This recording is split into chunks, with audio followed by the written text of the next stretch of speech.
Avant de connaître Chiroma, j'étais le premier à dire que c'est derrière Chiroma qu'il faut partir. Tout le monde était content ici. J'étais le premier à dire c'est derrière Chiroma qu'il faut partir, étant donné que c'est lui qui a gagné les élections. Mais ça, c'était avant de savoir que lui-même, il n'était pas sur place.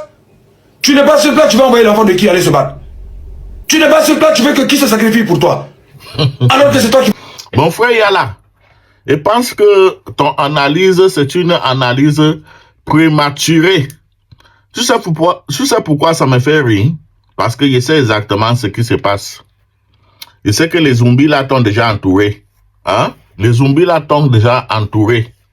Parce qu'ils n'ont qu'une seule option, un seul but. Comment faire pour éliminer Issa Chiroma pour que les Camerounais puissent continuer à parler de leur leader qui est complètement faible, qui ne peut même pas organiser un meeting dans son village. Bon, on va arriver à ça. On va d'abord t'écouter, mais j'aimerais te rappeler quelque chose. Ce que tu ne sais pas, Issa Chiroma, qui est aujourd'hui en exil après d'avoir gagné l'élection présidentielle, a été une fois opposant farouche à Pobia avant d'entrer dans son gouvernement. N'oublie pas que Issa Chiroma a fait la prison et les gens pissaient dans sa bouche. Ceux qui pissaient même dans sa bouche sont toujours les militaires de haut grade au Cameroun. Vous pensez que ceux-là pouvaient laisser Issa Chiroma prendre le pouvoir facilement, tout en sachant ce que Issa Chiroma allait faire avec eux?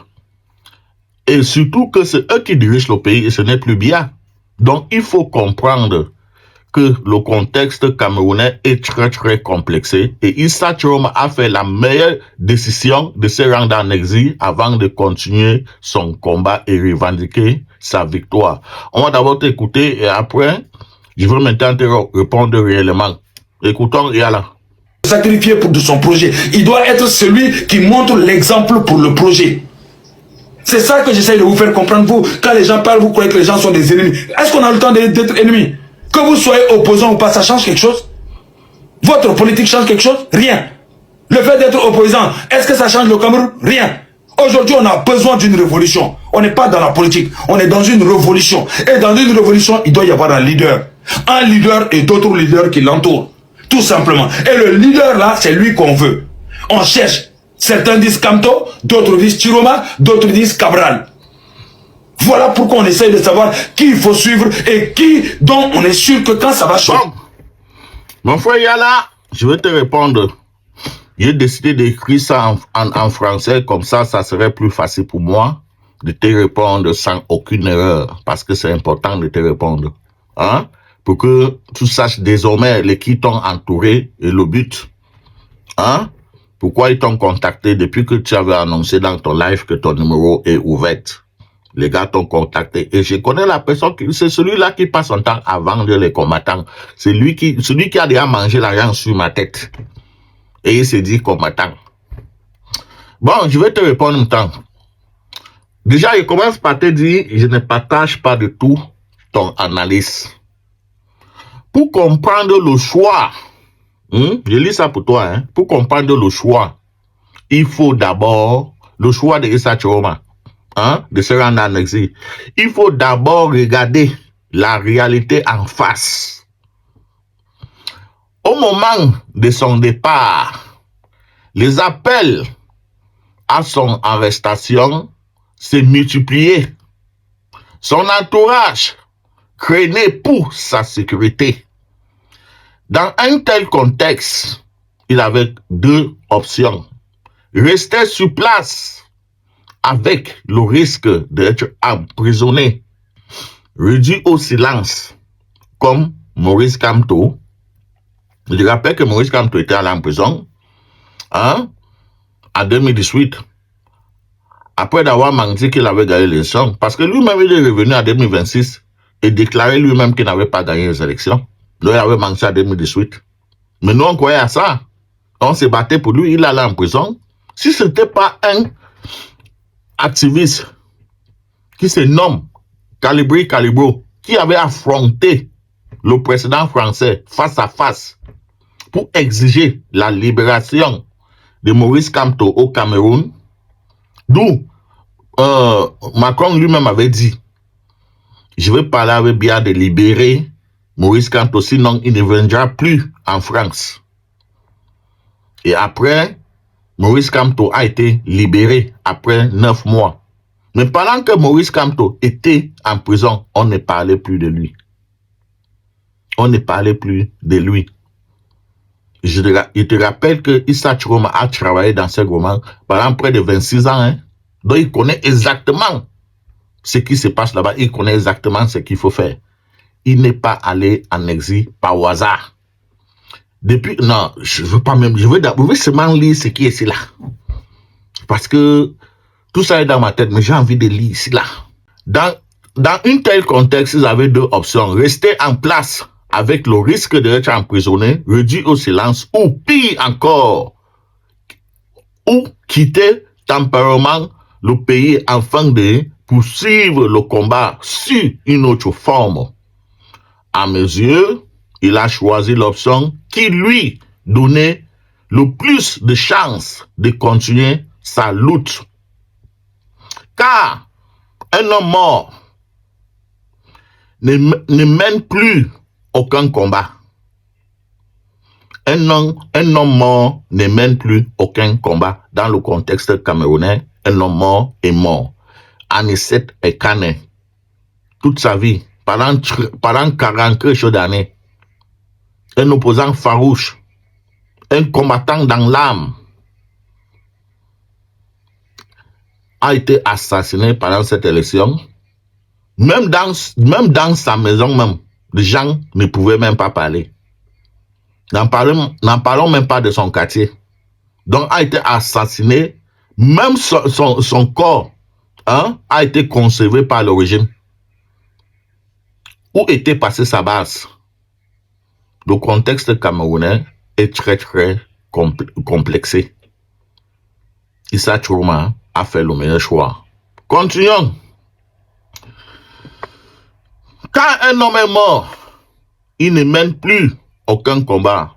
Un homme enfermé dans une prison ne peut plus organiser ses partisans, communiquer avec le monde de l'extérieur ou préparer l'avenir s'il est mort. Une fois neutralisé, la pression politique retombe progressivement et le régime retrouve son confort. Et c'était ça qu'il cherchait. En quittant le Cameroun, Issa Chiroma transforme une situation de faiblesse immédiate en avantage stratégique. D'abord, il a réussi à sécuriser personnellement. Il s'est sécurisé personnellement.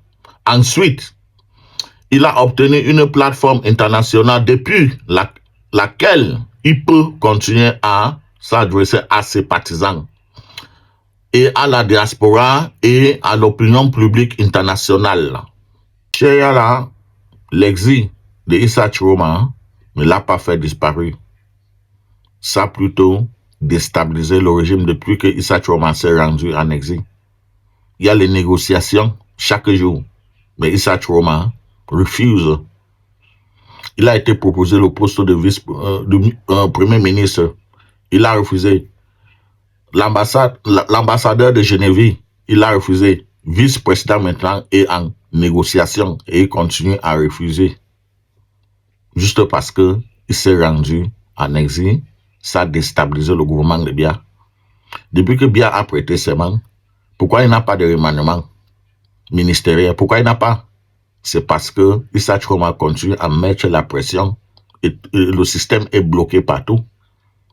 Même féliciter le vol de Port-Biya, la France n'a pas félicité. Tous les pays n'ont pas félicité. Je pense même que c'est le président sénégalais qui a félicité avec il y a encore un autre président là, ce président du Tchad. Je pense bien. C'est seulement les deux là. C'est la première fois dans l'histoire du Cameroun qu'après les élections, Biya n'est pas félicité. C'est parce que Issa Chiroma continue à mettre la pression. Don't forget it. Bon, si je continue à lire toutes ces choses, et là, je suis même en train de parler, le dossier, c'est parce que je vais poster ça. Là, je suis même en train de parler, Biya est entré à envoyer un businessman de haute qualité pour négocier avec Issa Chiroma. Là, nous sommes en train de parler. parce que le système est bloqué au Cameroun depuis que Biya s'est rendu en exil. N'oublie pas que même dans le gouvernement de Biya, Issa Chiroma a ses partisans là-bas. Il a ses fidèles. Même dans l'armée camerounaise. L'armée camerounaise revendique Issa Chiroma Bakary. Ne soyez pas pressés. Le mois prochain, il sera au Cameroun. C'est déjà confirmé. Le mois prochain, Issa Chiroma sera au Cameroun. Donc, je ne veux pas tout lire ici là. Je vais poster le reste. Vous pouvez aller sur mon site bangamantv.com.spot.com. Vous allez trouver le dossier là-bas. Exactement. Comment on fait. Et je te rappelle même que Adama Barrow avait prêté serment au Sénégal. Après d'avoir gagné les élections. Hein. Yaya jamais l'a envoyé en exil. Il s'est rendu en exil. Et il a prêté serment à l'ambassade du Sénégal. Hein? Adama Barrow, avant de revenir, avant de rentrer en Gambie, et conquérir le pouvoir, prendre le pouvoir. Are you aware of that? Même en Haïti, Jean-Bertrand Aristide avait gagné les élections, il s'est rendu en exil. Par l'aide de l'Amérique, il est rentré en Haïti prendre le pouvoir. Mais pour Charles Blair de Gaulle, pour lui là c'est différent. Pour lui là c'est un peu différent parce que c'était pas, lui il avait mené juste une révolution étant en Grande-Bretagne. Étant en Grande-Bretagne, lui il avait mené, c'était pas les élections. Mais lui aussi il avait mené une révolution étant en Grande-Bretagne, Bretagne, avant de rentrer en France. Donc tout est possible. Hein? Dans le contexte camerounais, c'est un peu complexé, mais c'est possible. Il faut juste que ces partisans continuent à mettre la pression. N'oublie pas qu'il y a de cela quelques jours. Il y avait le 20 mai au Cameroun, d'où partout les Camerounais étaient censés défiler pour célébrer le 20 mai. Hein? Mais dans son septentrion, dans sa région, là-bas au nord, personne a défilé. Donc tu comprends ce que ça veut dire? C'est la première fois que personne a défilé parce que là-bas on revendique toujours le président élu Issa Chiroma Bakary. Il a une base très forte. Qui communique avec le président de la Gambie, avec les relations internationales, pour ramener Issa Chiroma au Cameroun et le installer comme le président élu par le peuple, le président légitime. Et pour maintenant finir, faites très attention avec ton entourage. Parce que ceux-là n'ont aucun amour. Ce sont des hypocrites. Mais est-ce que tu connais ce que nous avons sacrifié? Hein? Les sacrifices que nous on a fait pour supporter le leader Maurice Kamto pendant les années. Avant de comprendre que c'est un leader faible qui ne peut pas combattre bien, qui est son voisin direct depuis 14 ans. Son parti politique depuis 14 ans. Les Camerounais l'ont tout offert. Tout genre de sacrifices. Cotisé, tout fait. Pendant 14 ans. Est-ce que ces gens-là peuvent te donner le bilan de leur leader, de leur parti politique? Qu'est-ce qu'ils ont déjà fait? Absolument rien. Même les députés, ils n'ont rien. Aucun député après 14 ans. Et toi, tu parles de Camerounais qui veut chasser Biya et tu t'entoures par les gens comme ça. Les gens qui ont des raisonnements, des réflexions, les gens qui mènent le combat qui est limité que dans leur village. Ce sont les tribalistes là-bas, des hypocrites. C'est une secte, mon frère. Je te dis ça, il faut faire très attention avec ces gens. Ce sont des hypocrites, les ingrats, repère tout ce que tu es en train de faire. Le jour que tu vas commencer à raisonner, que mais attends, mais Maurice Kamtoké, il soutient là. Mais attends, il a alors quel projet, il va faire comment avant de chasser bien. Son plan, c'est quoi? Il a été opposant pendant combien d'années? Le jour que tu vas commencer à réfléchir comme ça, tu vas voir ce qu'ils vont te faire. C'est le jour que tu vas comprendre ce que moi, je te dis. C'est de ça qu'il s'agit. Yala! Donc, Issa Chiroma, en se rendant en Gambie, c'était la meilleure chose qu'il pouvait faire.